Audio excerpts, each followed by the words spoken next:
जिला हमीरपुर के बड़सर विधानसभा क्षेत्र में जनता की समस्याएं सुनकर उनका समाधान करने का प्रयास हो रहा है। बहुत सारी समस्याएं विकासात्मक कार्यों को लेकर भी है, किसी के रास्ते की है, किसी के पंचायत घर की, किसी के लिए शमशान घाट की, तो कईयों के लिए पुल के निर्माण की। और इसमें जहां एक और सांसद निधि से जितना संभव हो सके उतनी मदद की जा रही है, और साथ ही साथ मनरेगा के माध्यम से जहां कार्य पूर्ण किया जा सकता है वो भी कार्य लिए जा रहे हैं। सर, मुख्यमंत्री का बयान था पिछले कल की, जो केंद्र और प्रदेश के भाजपा नेताओं ने उन्होंने धोखा दिया है आपदा के बाद। मैं इतना ही कहूँगा, कुछ लोग आपदा में भी राजनीति करते हैं और राजनीति का अवसर ढूंढते हैं। हमने हिमाचल प्रदेश के लिए एक नहीं 4 किश्तों में 862 करोड़ रुपया मोदी सरकार ने दिया।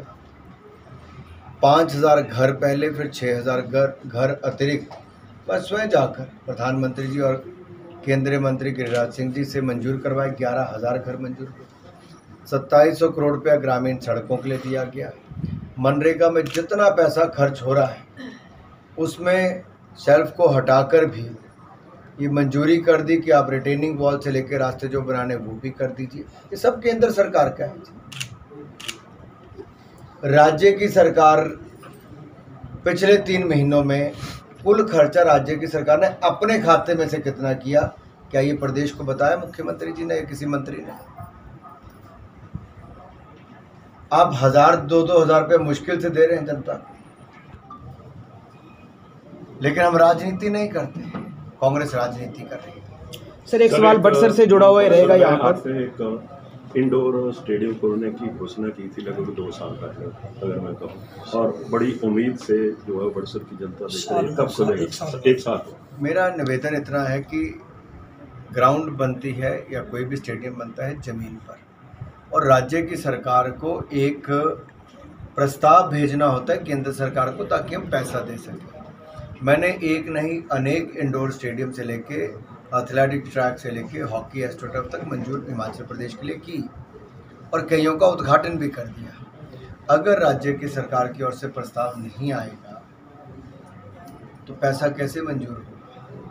सर, एक सवाल बड़सर से ही जुड़ा हुआ है। यहाँ पे बिजड़ में पिछले वर्ष चुनावी जो विधानसभा चुनाव हुए उसके दौरान यहाँ पर केंद्रीय विद्यालय खोलने की बात की गई थी, और अभी उसमें कोई वर्तमान में डेवलपमेंट नहीं देखने को मिल रही। इंस्पेक्शन टीम भी जो है वो केंद्रीय दल की आई थी। क्या अपडेट है सर इस केंद्रीय विद्यालय? देखिए, इसका प्रस्ताव भी बन के चला गया था हमारी सरकार के समय, और निरीक्षण भी जो स्थान का था वो भी हो गया।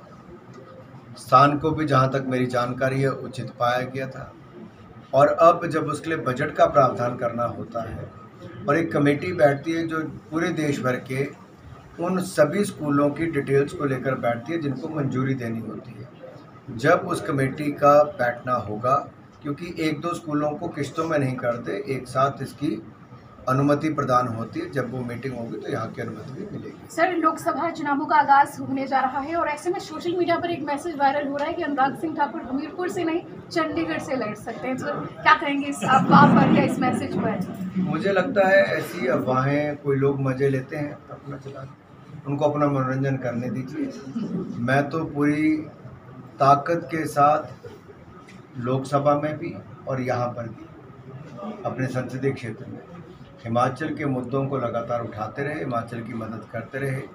और मैं कहाँ जा सकता हूँ जहाँ 4 बार जनता ने इतना आशीर्वाद देकर जिताया, आज मैं कुछ भी हूँ तो हमीरपुर संसदीय क्षेत्र की जनता के कारण।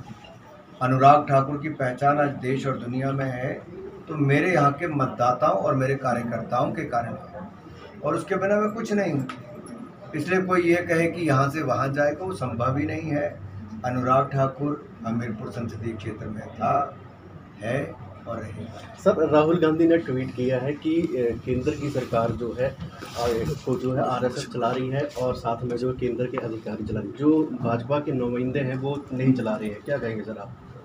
कम से कम अर्बन नक्सलवादी तो नहीं चला रहे। अरे कांग्रेस पार्टी तो आउटसोर्स कर दी गई अर्बन नक्सलियों को। कैसी कैसी सोच लेकर ये लोग आते हैं, सनातन धर्म को जड़ से मिटाने की बात करते हैं। क्या सोच हो गई है कांग्रेस और उनके इस गठबंधन दलों की? G20 की सफलता हो तो इनके हजम नहीं होती है। देश के वैज्ञानिकों का सफल कोविड-19 के बाद अब चंद्रयान मिशन सफल हो और चंद्रमा के दक्षिण ध्रुव पर शिव शक्ति पॉइंट पर विक्रम लैंडर पहुंचे, उसका इनको कोई खुशी ना हो, उस पर भी ये राजनीति करे शिव शक्ति के नाम से।